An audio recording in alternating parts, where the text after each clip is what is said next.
I try to get out of the deal. Well, you told me you wanted to ask... to get out. Dragging me back in. I reminded that scene from The Godfather, basically. But you told me you wanted to ask tough questions. I try to get out. So on Twitter. What could possibly go wrong? So I saw this article. It says you bought something called Twitter. And it says, Musk puts off lifting Twitter bans. And so obviously the big deal, to me anyway, in Twitter is that, we have this incredibly poorly managed, this business. And, but those guys somehow did great for their shareholders by selling it to us. Right? But we didn't buy what they're selling. We bought something of what it's going to become. Yes. I mean, I think it's, most people would say, like, given how the market has evolved this year, the price is on the high side. Right. Right. But that's on base of what it is. Yes. But in terms of what I think there is a tremendous amount of potential that it will be very difficult to achieve, but I think possible. And I think ultimately it could be one of the most valuable companies in the world.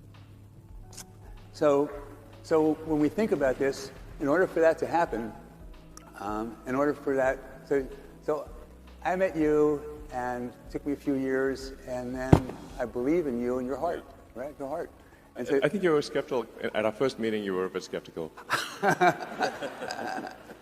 And so the way I think about it is that, I'm trusting you with the future of our country, of the world, actually, when you're in charge of a media like that.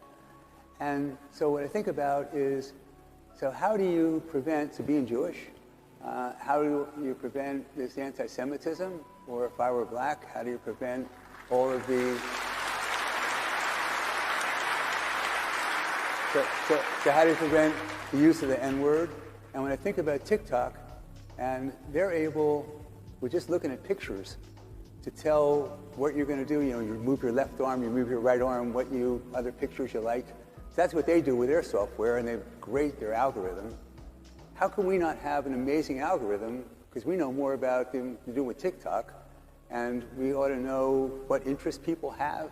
And because of that, in words, we should be able to figure out words that people are using, what that means, and considering what content they're interested in. We should be able to figure out with software how to moderate this and prevent that from happening. Is that true or not? Yeah, yes, absolutely. Totally agree. I want to be clear. Content moderation policies have not changed at Twitter, and it is not okay to engage in hateful conduct on Twitter.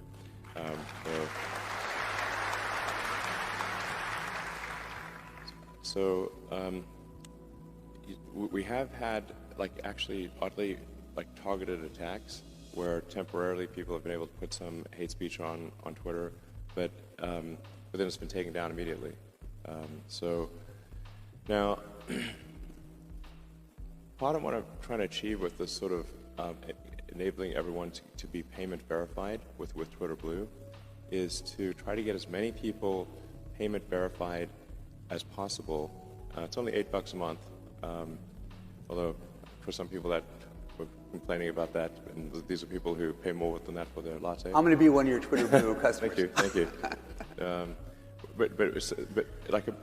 It's part of its revenue, part of it is payment authentication, and so if somebody, because there is a huge problem with spam and bots and trolls on Twitter, and organizations trying to manipulate public opinion, and just generally making the system worse.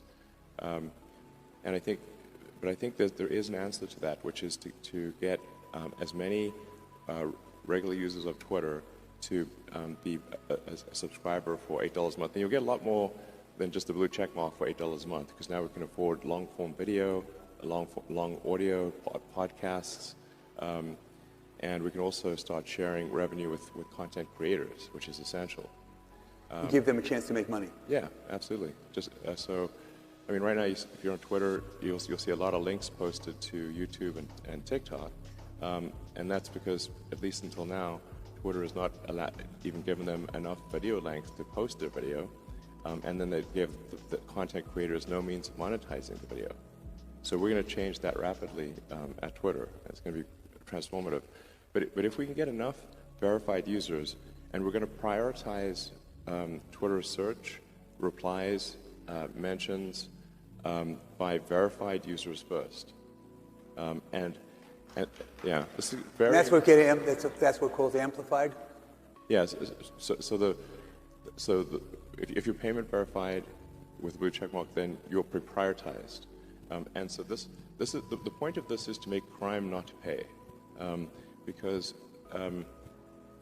right now to create a bot on Twitter costs less than a penny.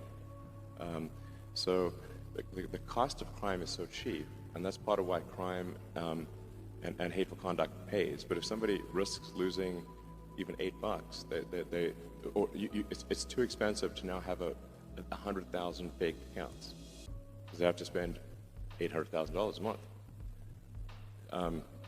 as opposed to $800 a month.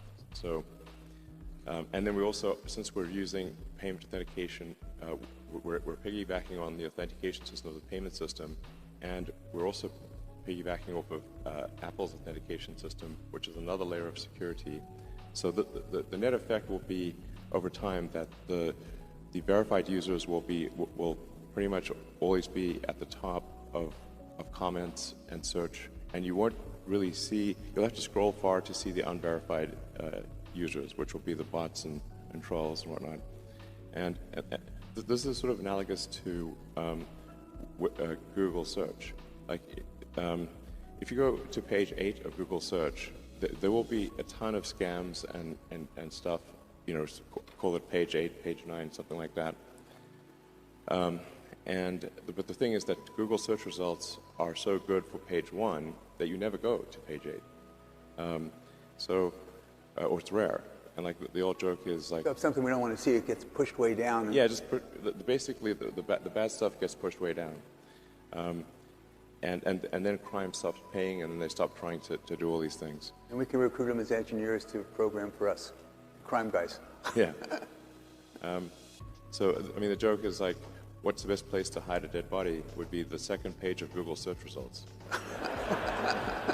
Nobody ever goes there.